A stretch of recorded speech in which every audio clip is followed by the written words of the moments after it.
Nouveau président, tension croissante. Joseph Aoun est désormais le nouveau président du Liban, élu en janvier 2025 après 2 ans de vacances présidentielles.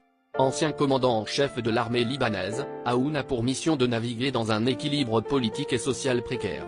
Le pays reste sous l'influence considérable du Hezbollah, une force interne puissante, ce qui complique davantage ses défis. Les attentes sont élevées alors qu'il s'efforce de stabiliser le pays et de répondre aux besoins de la population libanaise.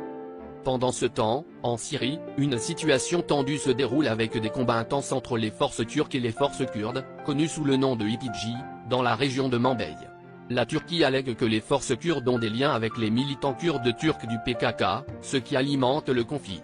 Les affrontements ont provoqué de lourdes pertes et mettent en lumière l'instabilité persistante dans la région du Levant. Ce conflit en Syrie ajoute une couche supplémentaire de complexité à la situation géopolitique de la région. Avec la Turquie déterminée à neutraliser ce qu'elle considère comme une menace à ses frontières, la tension reste palpable. Les conséquences de cet affrontement sont ressenties non seulement par les combattants, mais aussi par les civils pris au milieu de cette tourmente. La région du Levant continue d'affronter des défis monumentaux, avec des répercussions qui s'étendent bien au-delà de ses frontières immédiates.